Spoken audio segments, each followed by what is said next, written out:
Can you say the name of your church again that you're representing and where Birch it is? Street Baptist Church in Eau Claire, Wisconsin.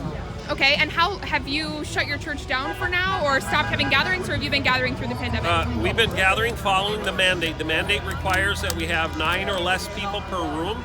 We have a total of 17 rooms in our entire church, so we have piped sound throughout the entire church building and met together. It's been a much smaller gathering, of course. I don't think it's been quite half of what we normally run, but folks have been coming out and been up there for the services. So. Okay, what's the size of your congregation?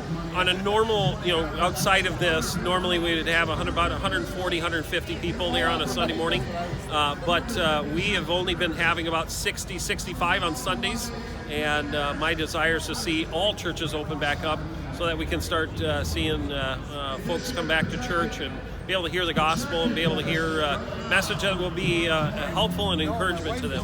How do you think churches have been handling this so far? The churches that are still holding services and not heeding the order, the churches that are meeting virtually on Zoom, or churches like yours, what have you seen outside of your church? Outside of our church, I know of only 2 other pastors that are doing exactly what we're doing.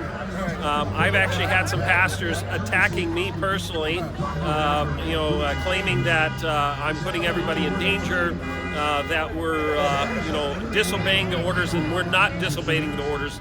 The mandate was very clear that we could meet in person, 9 or less per room, and like I said, I had a number of churches, a number of pastors that have attacked me personally for our stand.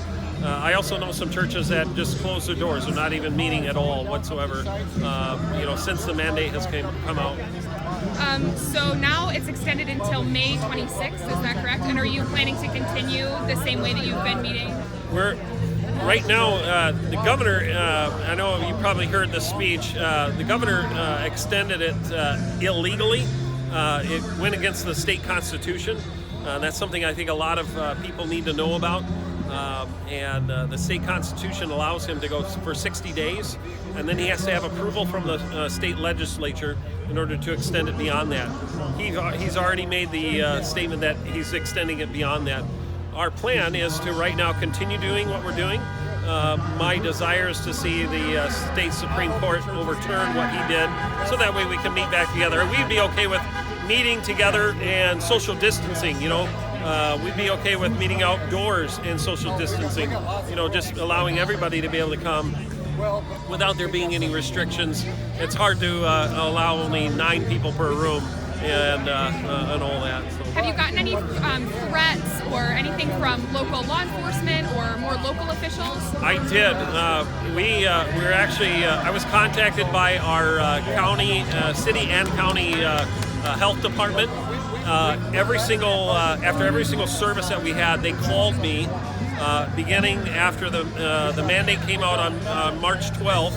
We began meeting immediately the way we've been doing it, following the mandate. The mandate was very clear, and the health department kept calling us, telling us we were meeting illegally.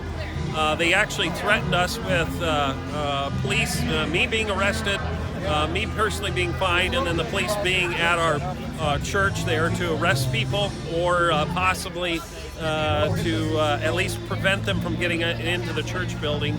And that was up until April 9th. April 9th, Governor Evers reissued a clarification letter because there was a difference of opinion as far as the definition of an enclosed space. I had the health department tell me that our parking lot was considered an enclosed space. And I said, how in God's green earth can you explain to me how a parking lot is an enclosed space? So since that clarification letter has come out, they've no longer been bothering us. I've not got a call since then. Great.